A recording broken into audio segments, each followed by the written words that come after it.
Good evening बंधुरा केमन आछो सबाई। आशा करছি সবাই খুব ভালো আছো আর সুস্থ আছো। তো আজকে চলে এলাম তোমাদের সঙ্গে একটু আড্ডা দিতে। প্রতিদিন তো ঘরে কাজকর্ম শেয়ার করি, আজকে ভাবলাম তোমাদের সঙ্গে একটু গল্প করা যাক। আর আজকের আড্ডার বিষয়বস্তু হচ্ছে ভূত। আমার জীবনে দেখা কয়েকটি ভৌতিক ঘটনা তোমাদের সঙ্গে শেয়ার করতে চাই। তার আগে বলো তো তোমরা কে কে ভূতে বিশ্বাস করো? আমি কিন্তু ভূতে বিশ্বাস করি। ছোটোবেলায়ও করতাম, ভয় পেতাম, এখনও ভূতে বিশ্বাস করি। তো ছোটোবেলায় যখন খুব ভয় পেতাম তখন বাবা খুব বকতো যে এত পড়াশোনা শিখেছিস আর ভূতকে ভয় পাস, ভূত বলে কিছু আছে? তো কিন্তু বাবার সঙ্গে একটা ভৌতিক ঘটনা ঘটে, সেটা প্রথমে বলি তোমাদেরকে। তো আজ থেকে 25-26 বছর আগেকার ঘটনা, মানে অনেক দিন আগেকার। তখন আমি ক্লাস 4-এ পড়ি। তো ওই সময় আমার একজন কাকা সুইসাইড করে। তো মানে তার 1-1.5 মাস পরের ঘটনা বলছি। তো একবার আমার মা আর বাবার মধ্যে একটু ঝগড়া হয়। তো বাবা রাগ করে সেদিন ঘরে আর ঘুমোয়নি। ওই আমার তখন মানে আমাদের বাড়িটা ছিল মাটির, আর মাটির দুদিকে দাবা মতো ছিল, মানে বারান্দা। ঘরের সামনে একটা ছিল, প্লাস ঘরের সাইডে একটা দিকে ছিল।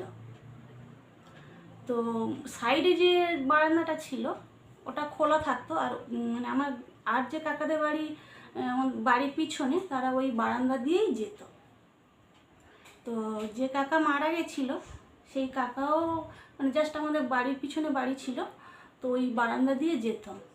তো সেদিন যখন ঝগড়া করেছিল মা আর বাবা, তো বাবা ওই বারান্দাতে মাদুর পেতে কাঁথা দিয়ে মানে বিছানা করে ওখানে শুয়েছিল রাগ করে, আর মশারি টুসারি টাঙিয়ে শুয়েছিল। তো তখন মাঝরাত হবে, মা ঘুমোতে ঘুমোতে না একটা কীরকম গো গো আওয়াজ পাচ্ছে, বলছে আমাকে মেরো না, ছেড়ে দাও, আমাকে মেরো না, ছেড়ে দাও। তো এবার মা ভাবছে যে আমাদের যেহেতু রাস্তার ধারে বাড়ি, হয়তো কেউ মদ টদ খেয়ে রাস্তায় পড়ে আছে, ওইভাবে হয়তো করছে, মানে ওরকম করছে। তো যখন অনেকক্ষণ ধরে ওই আওয়াজটা হচ্ছে, তখন মা বাইরে বেরিয়ে আসে আর দেখে যে বাবা যেখানে শুয়ে আছে ওখান থেকে আওয়াজ আসছে। তো মা তাড়াতাড়ি বাবার কাছে যায়, কী হয়েছে জিজ্ঞাসা করে। ও তখন বাবা বলছে আমাকে আগে একটু জল দাও, আমার গলা শুকিয়ে গেছে, আমাকে আগে একটু জল দাও। তো মা তারপরে জল দেয়। তো তার মা জিজ্ঞাসা করে কি হয়েছে। তো বাবা বলল যে অনেকক্ষণ ধরে মানে বিছানার চারপাশটায় একটা খড়খড় খড়খড় করে আওয়াজ হচ্ছিল। তো বাবা খুব একটা কান দেয়নি, আর যেহেতু বাবা ভূত টুত তো মানে না, বিশ্বাস করে না, তা বাবা ওই আবার ঘুমোচ্ছে। তো বলছে হঠাৎ করে একটা কি যেন কালো মতো বাবার বুকের উপরে চড়ে বসে বাবার গলাটা টিপে ধরেছে। তো এবারে বলছে যে আমার বিছানার তলায় লাইট আছে, আমি বের করতে পারছি না, এত জোরে গলাটা টিপে ধরেছে। তো তারপরে আর আমরা যে খাটে ঘুমাতাম সেই খাটটা একটু পাশ ফিরলে না চচ্চর করে আওয়াজ হতো। বাবা বলছে আমি আওয়াজটা পাচ্ছি, কিন্তু আমি তোমাদের ডাকতে পারছি না, আর মানে বুকের উপরে যেন ভারী হয়ে আছে, কেউ বসে আছে। তো তারপরে যখন মা এলো তখন মানে আর ওটা ছেড়ে দিয়েছে। তো মা বাবাকে বললো আচ্ছা তুমি কি কোনো স্বপ্ন টপ্ন দেখছিলে? বাবা বললো না আমি স্বপ্ন দেখিনি, অনেকক্ষণ থেকে চারপাশে একটা আওয়াজ হচ্ছিল। তো তারপরে এই ঘটনাটা ঘটে। তো মা বললো যেহেতু যে কাকাটা মারা গেছে ওই আমাদের বাড়ির পিছনের সাইডে বাড়ি, আর ওই ওই জায়গা দিয়ে তো সব যাতায়াত হয়। তো বাবা মাকে বললো মা বাবাকে বলছে যে তোমাকে এখানে শোয়াটা ঠিক হয়নি, হয়তো ও রাত্রে হয়তো ওই জায়গা দিয়ে যাচ্ছিল আর যেতে প্রবলেম হয়েছে, সেই জন্য হয়তো এরকম হয়েছে ঘটনাটা। তো তখন আমি বাবাকে বলি যে দেখো তুমি বলো যে ভূত বলে কিছু হয় না, তাহলে তোমার সঙ্গে এটা কি হলো? তো আমরা যাতে ভয় না পাই, বাবা বলে ও কিছু হয়নি, ওটা একটা মনের ভুল। কিন্তু বাবার সঙ্গে এই ঘটনাটা একবার ঘটেছিল। তো আর তখন আমরা অনেকটা ছোট ছিলাম। এর পরের ঘটনাটা আমার সঙ্গে ঘটে, সেটা তোমাদেরকে বলছি। তো একবার কালী পুজোর সময় আমরা মামার বাড়িতে গেছিলাম, আর মামার বাড়ির ওখানে একটা হাট কমিটিরা মিলে বেশ বড় করে মেলা করে। মোটামুটি 10-15 দিন ধরে মেলা হয়, আর যাত্রা হয়, গাজন হয়, বিভিন্ন প্রোগ্রাম হয়। আর সেগুলো না অনেক রাত করে বসতো, তখন ওই 11:30-12টার দিকে বসতো। আর আমরা কি করতাম, ওই মাদুর নিয়ে আর দিনের বেলা যেখানে যাত্রা গাজন হবে সেখানে পেতে দিয়ে আসতাম। আর ওই ছোটো ছোটো মাটির টুকরোগুলো চাপা দিয়ে আসতাম যাতে উড়ে না চলে যায়। তো ওরকম অনেকেই ওরকম পেতে দিয়ে আসতো। এবার আমার সব 5টা মাসি, এবারে মাসিরা আসবে, মাসির মেয়েটে সব আছে, সব বসে দেখা হবে, অনেকগুলো পেতে দিয়ে এসছি। তো এরপরে তখন বাজে রাত 9টা বাজে।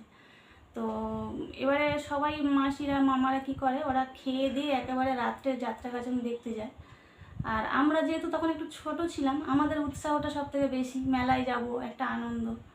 তো ওরা যেতে দেরি হবে বলে আমি আর আমার মাসির ছেলে আর আমার একটা মামার মেয়ে, পাশের বাড়ি মামার মেয়ে, ওই আমার বয়সী, আর আমার মাসির ছেলে আমার থেকে 2-3 বছরের ছোট হবে।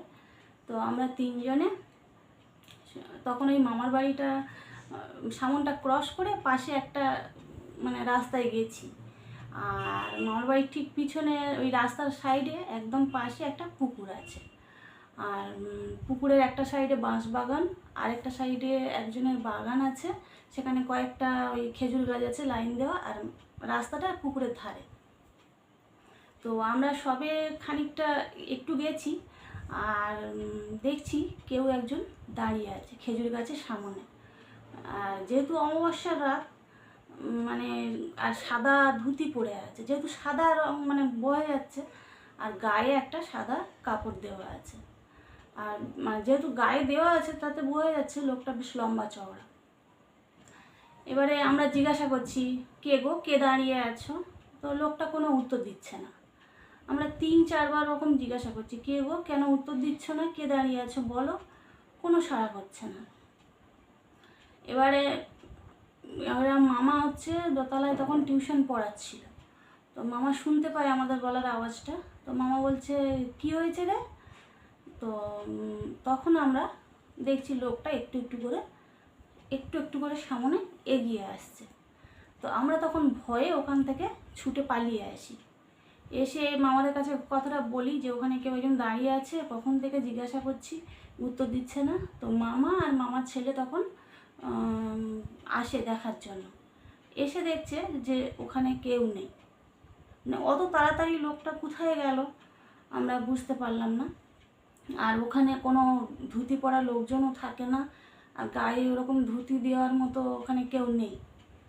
তো আর যেহেতু ওটা অমাবস্যা তখন ছিল, তো মামারা বলল, তোদের একা একা আর কোথাও যেতে হবে না, আমরা যখন মেলাতে যাব তখন তোরা যাবি বলে আর যেতে দিল না। আর ওই ঘটনাটায় খুব ভয় পেয়ে গেছিলাম, না হলে আমরা একা একা কিন্তু সন্ধ্যাবেলা মেলাতে চলে যেতাম।